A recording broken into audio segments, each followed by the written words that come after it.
Assalamualaikum warahmatullahi wabarakatuh.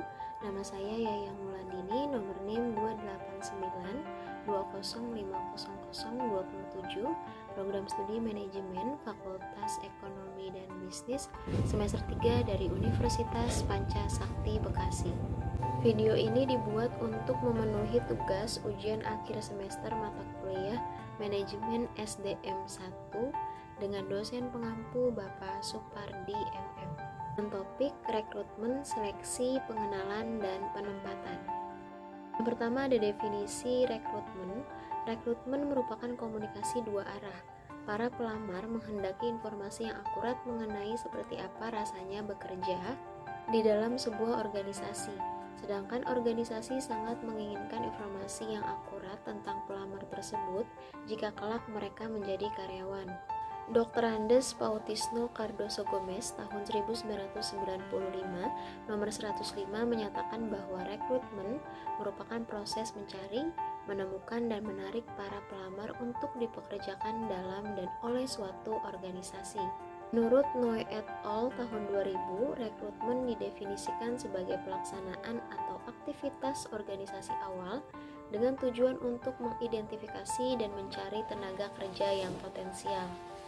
Selanjutnya adalah fungsi rekrutmen sesuai dengan prinsip the right man on the right job. 1. Menyediakan sekumpulan calon tenaga kerja atau karyawan yang memenuhi syarat. Yang kedua, agar konsisten dengan strategi, wawasan, dan nilai perusahaan. Yang ketiga, untuk membantu mengurangi kemungkinan keluarnya karyawan yang belum lama bekerja. Lalu yang keempat, untuk mengkoordinasikan upaya perekrutan dengan program seleksi dan pelatihan. Dan yang kelima adalah untuk memenuhi tanggung jawab perusahaan dalam upaya menciptakan kesempatan kerja. Manfaat rekrutmen.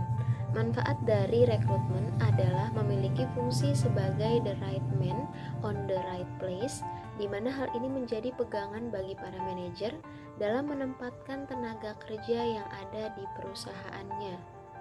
Melalui rekrutmen, perusahaan juga bisa mendapatkan sumber daya manusia yang potensial dan dibutuhkan untuk mengisi pekerjaan sebagai hasil dari pengisian lowongan dengan spesifikasi yang tepat. Lalu yang selanjutnya adalah definisi dari seleksi. Seleksi adalah bagian dari proses rekrutmen yang berkaitan dengan penentuan calon atau kandidat mana yang harus diangkat ke pekerjaan menurut Armstrong dan Taylor tahun 2014. Seleksi adalah proses pengumpulan informasi tentang pelamar untuk suatu posisi dan kemudian menggunakan informasi tersebut untuk memilih pemohon yang tepat. Lalu menurut Lau tahun 2013, seleksi adalah proses lanjutan dari proses perekrutan di mana para calon sumber daya manusia yang telah dikumpulkan melalui berbagai sumber yang ada akan dinilai dan disaring untuk mendapatkan calon sumber daya manusia yang paling berpotensial dan tepat sesuai dengan posisi yang diinginkan. Tujuan dari seleksi. Tujuan seleksi adalah untuk menilai kesesuaian kandidat dengan memprediksi sejauh mana mereka dapat menjalankan peran dengan sukses.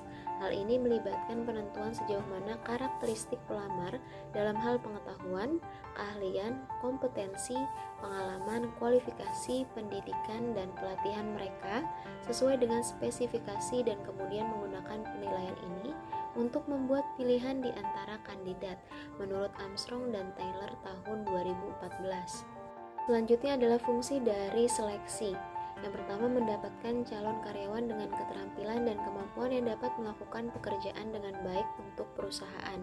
Lalu yang kedua, investasi tidak langsung perusahaan melalui pengeluaran biaya untuk memperkerjakan karyawan yang baru. Lalu yang ketiga, terhindar dari dampak hukum memperkerjakan orang yang tidak kompeten sehingga berdampak tidak hanya pada perusahaan, tetapi juga berdampak pada sistem masyarakat luas. Dan yang keempat, memperlakukan pelamar secara adil dan meminimalkan diskriminasi. Selanjutnya adalah proses rekrutmen. Yang pertama, mengidentifikasi kebutuhan akan suatu posisi. Lalu yang kedua, merencanakan perekrutan. Yang ketiga, publikasi pengumuman rekrutmen. Lalu yang keempat, meninjau lamaran yang masuk.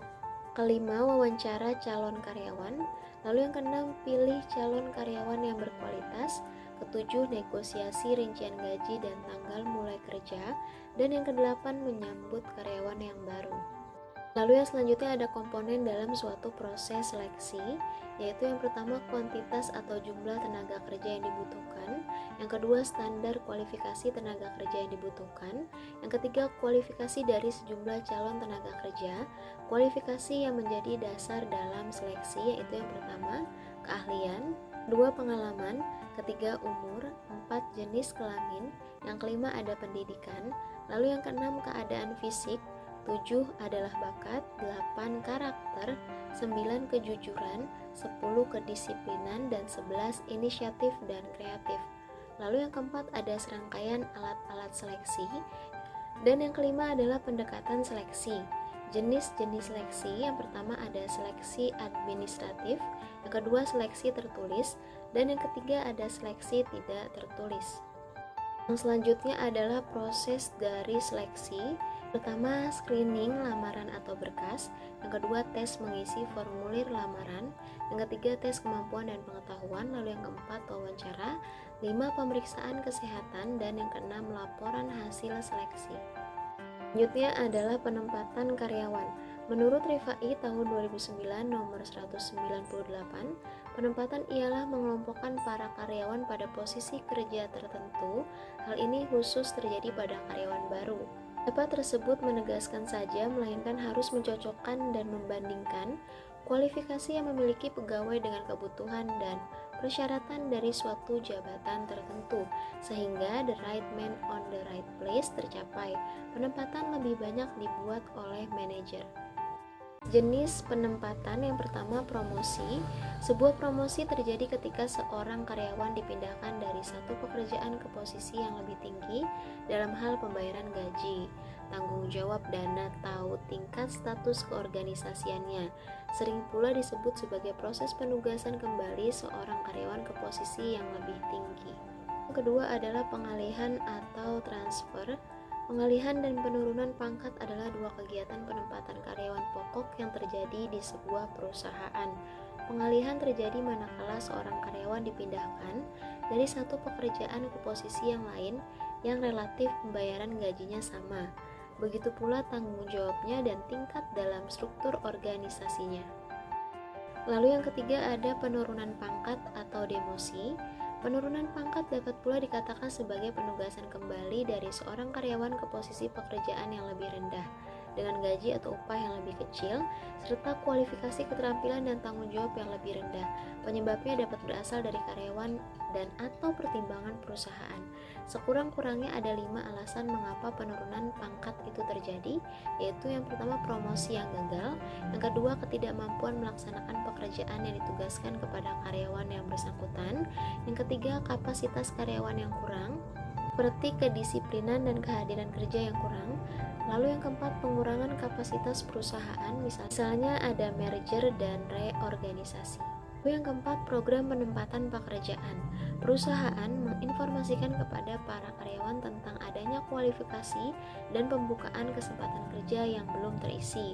Pengumuman penempatan kerja mengundang karyawan yang berkualifikasi untuk melamar. Cukup sekian materi dari video ini yang dapat saya sampaikan. Kurang lebihnya mohon maaf. Terima kasih. Assalamualaikum warahmatullahi wabarakatuh.